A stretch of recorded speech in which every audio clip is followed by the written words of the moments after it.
La oración, camino para encontrar a Dios. Nuestros temas sobre la ciencia divina se refieren a las enseñanzas del Espíritu Santo, que nos revela inspiraciones que nos llevan a la santidad. Hoy empezaremos el tema de la oración desde la forma más sencilla y natural que más adelante nos llevará a conocer cómo llegar a la contemplación. Todas las criaturas de Dios han recibido el don de comunicarse entre sí mismas y también con otras criaturas. La comunicación es necesaria porque la criatura ha sido creada para interactuar con otras criaturas y así vivir la vida de la manera que Dios lo ha dispuesto. En el caso de los seres humanos, nosotros hemos recibido el privilegio de ser criaturas dotadas del don de la razón, el regalo que Dios nos ha dado para comunicarnos entre nosotros mismos, el cual es indispensable para nuestra supervivencia. Aunque aún desde el vientre de la madre ya se inicia la comunicación de la criaturita con la madre y viceversa, nuestra vida es una serie de comunicaciones entre nosotros los seres humanos. Pero desde muy temprana edad también empieza nuestra comunicación con Dios, nuestro Creador. Dios nos habla a través de inspiraciones, a través del regalo de la fe que nos inculcan normalmente nuestros progenitores, a través de las enseñanzas de las Sagradas Escrituras, a través de su divina voluntad, que a veces con el sufrimiento nos parece que no viene de Dios, y a través de las enseñanzas de la Iglesia. Pero la forma más sencilla y rápida para comunicarnos con Dios y de esa manera lograr iniciar un diálogo espiritual es a través de la oración. Nuestro Señor Jesucristo nos dejó la oración perfecta en el Padre Nuestro, tema que consideraremos más a fondo en otra enseñanza. Por ahora vamos a hablar del encuentro con Dios a través de la oración. La oración es algo parecido a la comunicación entre una persona y otra, con la diferencia de que no vemos a Dios, pero Él sí nos ve y nos escucha perfectamente. En efecto, el solo hecho de nombrar su santo nombre nos pone en contacto con Dios. De ahí la fe que debemos de tener cuando hablamos con Él. Existen muchas oraciones, como las que consideramos en el Santo Rosario, y otras que también son muy efectivas en nuestra comunicación con Dios. Pero la más efectiva de todas las oraciones es la que hacemos desde el corazón, en la que pedimos como niños y ponemos nuestra confianza en el Señor o también en la Santísima Virgen María. Porque siempre que rezamos con un propósito, ya sea de mantener creciendo en nuestra espiritualidad, como se hace con las oraciones tradicionales, y en ellas debemos incluir nuestras intenciones y las necesidades de toda la humanidad. La oración hecha desde el corazón es la que más le agrada a Dios, porque en ella venimos ante Él como cuando un niño viene a su padre o a su madre.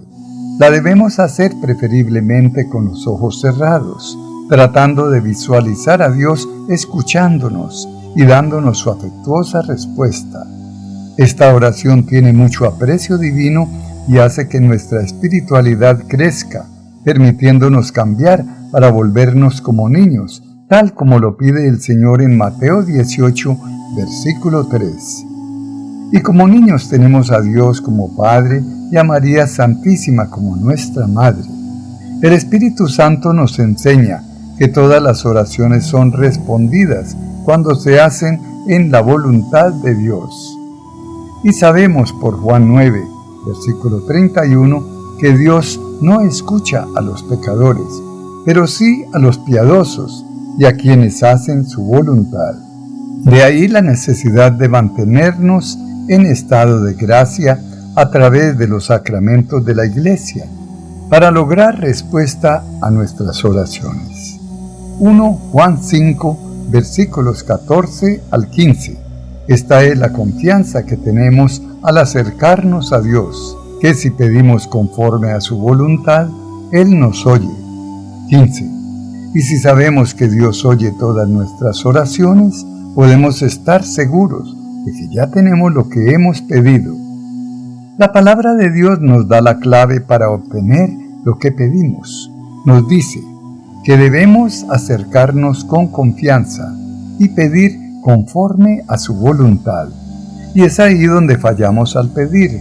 Pensamos normalmente que lo que pedimos está de acuerdo con la voluntad de Dios y debemos antes examinar nuestra necesidad para que Dios nos escuche. Además, nos concentramos solamente en las oraciones de petición, dejando a un lado oraciones tan importantes como las de arrepentimiento, alabanza, agradecimiento, adoración, intercesión y reparación. Más de esto en nuestro próximo tema, pues estas oraciones nos consiguen una intimidad muy amistosa con Dios. Dios nos manda la tribulación, la adversidad, la necesidad, el dolor y muchas cosas que no nos gustan. Pero entonces, ¿cómo podemos pedir por esas cosas sin salirnos de la voluntad de Dios? Primero que todo, nuestra oración no debe ser un reproche de lo que Dios nos ha enviado, sino una súplica para que el Señor reciba en sus manos nuestra necesidad y actúe de acuerdo a su divina voluntad. Nuestra necesidad expresada en la oración no debe ser el principal objetivo. Más bien, debemos exaltar a Dios por su grandeza que nos permite elevar ante Él nuestra oración por cuenta propia, algo que Él ya conoce como Dios. Mateo 16, versículo 24, nos enseña de cierta manera a sacrificar nuestra voluntad, la cual incluye nuestra necesidad sin derecho a exigirle a Dios. Jesús dijo a sus discípulos: si alguien quiere ser mi discípulo, tiene que negarse a sí mismo, tomar su cruz y seguirme. Esto nos recuerda que Jesús murió por nuestros pecados y que también quiere que en imitación suya nosotros sacrifiquemos nuestras vidas como Él, por nuestra salvación y la salvación de nuestros hermanos. Sin embargo, pocas son las almas víctimas que absorben el sufrimiento de tal manera. No obstante, Dios espera nuestra oración con agrado para purificarnos cada vez más y para que aprendamos a conocerle mejor. Pero Jesús mismo nos da coraje para la oración en Mateo 7, versículo 7. Pidan y se les dará. Busquen y encontrarán. Llamen y se les abrirá. La actitud de mi madre ante cualquier problema, necesidad, tribulación o enfermedad siempre era decir: que se cumpla la voluntad de Dios. Dios proveerá. ¿A dónde irá el buey que no are? Toda su vida estaba basada en la resignación. Sin embargo, ella también hacía novenas a los santos pidiendo su intercesión y le pedía al Señor, colocando en sus manos todos los problemas. Y recordemos que si el Señor no nos responde nuestras oraciones, al menos nos acerca más a Él para darnos la santidad. Pues sin cruz no puede haber santidad. Sin frustración no puede venir ninguna justificación. La lucha de la oración es realmente la lucha del alma para entregarse a Dios a través de su divina voluntad. De ahí la necesidad de saber presentar nuestras oraciones como lo hemos visto anteriormente. Y recordemos que estos temas que estamos tratando sobre la ciencia divina son numerosos y también contienen revelaciones del Espíritu Santo. No dejes de seguir nuestra lista y compártelos. Si te gustó este video, por favor danos un me gusta, compártelo, hazlo viral, es muy importante. Todos debemos aprender a conocer, amar y servir a Dios. ¿Tú qué opinas? Dios te bendiga.